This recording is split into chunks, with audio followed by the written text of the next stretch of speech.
Bukit Tinggi, salah satu kota di Ranah Minang yang menawarkan pemandangan indah nan elok serta udara yang sejuk. Kota ini juga jadi saksi sejarah masa kolonialisme Belanda. Bukit Tinggi pernah menjadi pusat pemerintahan Republik Indonesia setelah Yogyakarta pada tahun 1948. Kota yang penuh sejarah ini juga dikenal sebagai surganya makanan enak. Berbagai macam hidangan yang lama bana ada di kota ini. Yuk ikutin menu menelusuri kota Bukit Tinggi dan kulinernya.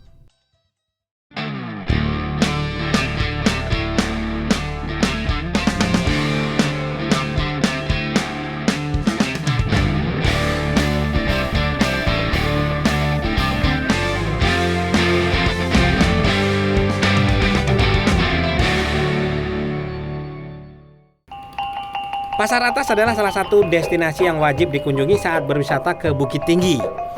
Dulunya, pasar ini merupakan pusat perdagangan bagi masyarakat Agam Tuo. Pasar Atas terletak persis di jantung kota dan dekat dengan ikon kota Bukit Tinggi, Jam Gadang. Pasar Atas juga merupakan salah satu tempat tujuan wisata kuliner di Bukit Tinggi. Kuliner yang wajib dicoba saat kesini adalah nasi kapau. Berada di Los Lambuang Pasar Atas, di antara sederet penjual nasi kapau, pilihan menu jatuh pada nasi kapau Unilis. Berbagai macam lauk tersedia mulai dari dendeng, gulai, rendang, pange, dan yang tak boleh ketinggalan lauk khas dari nasi kapau yaitu tambusu. Tambusu adalah olahan usus sapi yang diisi campuran telur dan santan dalam kuah berbumbu yang kental. Uniknya di nasi kapau ini, penjualnya menggunakan sanduk panjang saat menghidangkannya. Ciri khas dari nasi kapau ini, food lover hanya perlu memilih satu lauk dari berbagai hidangan yang ada. Tapi berhubung menu lagi lapar, pilih banyak lauk satu mana cukup. Lauk pilihan menu ada tambusu, gulai kentang, dendeng singkong, cubada atau gulai nangka, kol dan rebung, dendeng daging, dan pange ikan mas. Wih, kalap ya menu pesennya. Oke, kita makan nasi kapau dulu ya. Jadi kalau ke Bukit Tinggi, ke Lambuang. Sini nih makan macam-macam. Jadi kenapa dibilang nasi kapau? Yang jualan tuh orang desa Kapau. Tapi sekarang makin rame, bukan dari Kapau aja.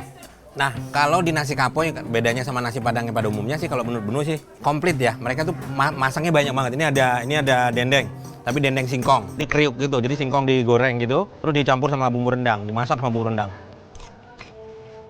Cakep, enak banget. Kita cobain tambusunya ya.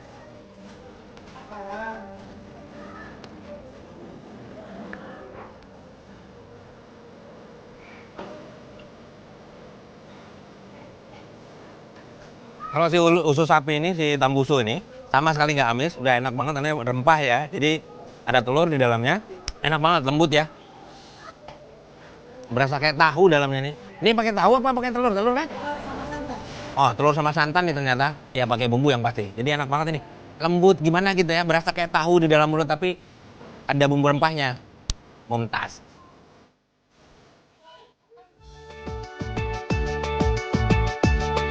Ikan mas yang dibalut kuah kental satu ini memiliki sensasi rasa pedas, asam, dan gurih.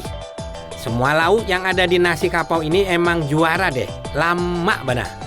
Namun karena tampilannya yang mirip dengan nasi padang, banyak yang mengira kalau nasi kapau ini sama dengan nasi padang. Tapi ternyata beda loh food lover. Di rumah makan Padang, menu-menu disajikan dalam piring yang disusun tinggi di sebuah etalase. Kalau di rumah makan kapau ditata di atas meja menggunakan wadah besar yang ditempatkan lebih rendah dari penjualnya. Lalu perbedaan selanjutnya terletak pada menu sayur pendamping. Nasi Padang biasanya dihidangkan bersama gulai nangka, kubis, dan rebusan daun singkong. Kalau di nasi kapau untuk sayurnya berupa gulai nangka, kubis, rebung, dan kacang panjang dengan sedikit rasa khasnya yang agak asam. Untuk menu nasi kapau yang tidak ditemukan pada nasi Padang, ada dua lauk khas Nagari Kapau, yaitu rendang ayam dan pastinya tambusu. Sudah kenyang dengan nasi kapau? Kayaknya enak nih kalau menu sekarang icip yang manis-manis. Masih di Pasar Atas Bukit Tinggi yang memang pusatnya makanan enak. Bahkan hingga sore hari pasar ini masih saja didatangi pengunjung. Ada yang menarik perhatian menu nih. Itu apa ya, kok diteken-teken pakai talenan gitu? Oh, ternyata ini pisang kapi. Salah satu camilan yang sering dijumpai di Bukit Tinggi. Pisang kepok yang telah dibakar lalu ditekan menggunakan talenan kayu. Itulah sebabnya dinamai pisang kapi yang artinya dikepit. Pisang diberi topping parutan kelapa yang telah dimasak bersama gula merah. Waduh, rasa pisang yang manis asam semakin nikmat dengan manis dan gurihnya kelapa gula. Mumtaz. Melanjutkan perjalanan mengulik berbagai hidangan yang lama bana khas Bukit Tinggi lainnya. Dari pasar atas Los Lambuang, menu lanjut lagi nih ke destinasi kuliner wajib lainnya. Ngarai Sianok adalah salah satu tempat yang terkenal dengan menu andalannya, yaitu Itia Lado Mudo. Iti Lado Mudo adalah olahan hidangan daging bebek dengan berbagai macam bumbu serta cabai hijau giling. Saat berkunjung ke sini, tak lengkap rasanya jika tidak mencicipi menu yang satu ini. Lihat tuh bumbu cabainya, tak heran nih jika Iti Lado Mudo ini bakal bikin food lover ngiler deh. Yuk kita cobain langsung aja. Ini dia Iti Lado Mudo. Jadi sebenarnya prosesnya tuh dimulai dari ini loh, udah dimasak bawang digoreng dulu, goreng, masuk bumbu, tapi cabai hijaunya udah disiapin gitu. Cabai hijaunya udah digiling semua, baru masukin bumbu, baru masukin ke wajan besar. Wah, baru udah kecampur semua, tambah minyak dikit. Jadi minyak sayur masuk, baru udah udah kecampur semua, baru pindahin ke kuali yang udah ada bebek, baru panas. Lama masak sampai 2-3 jam. Jadi deh, tapi jangan lupa pas udah mau matang itu kasih dia kasih daun jeruk biar aromanya sedap banget, terus tambah daun kunyit.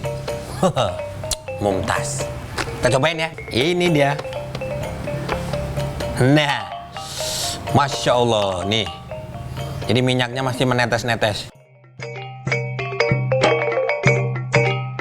Kenikmatan Iti Lado Mudo sudah dapat terlihat dari tekstur bebek saat pertama kali ditarik. Tekstur daging yang lembut membuat Iti Lado Mudo ini spesial deh. Pemilihan bebek yang digunakan menjadi faktor penting agar menghasilkan tekstur daging yang lembut.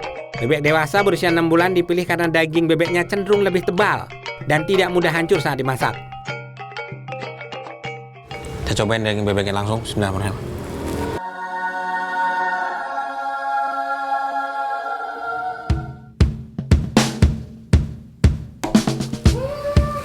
Jadi hebatnya bebek Iti Afkir ini udah masak lama, dia tapi dagingnya masih tetap utuh ini, dan kita masih bisa merasakan keaslian dagingnya ya, walaupun sudah cukup matang.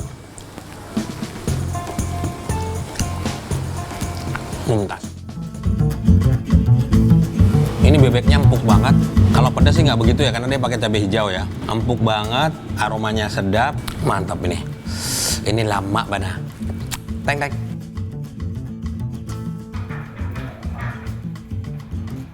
Proses memasak menggunakan kayu bakar juga menjadi kunci nikmatnya hidangan ini. Selain karena panasnya yang lebih merata, aroma pembakaran kayu juga dapat memberikan aroma dan cita rasa tersendiri.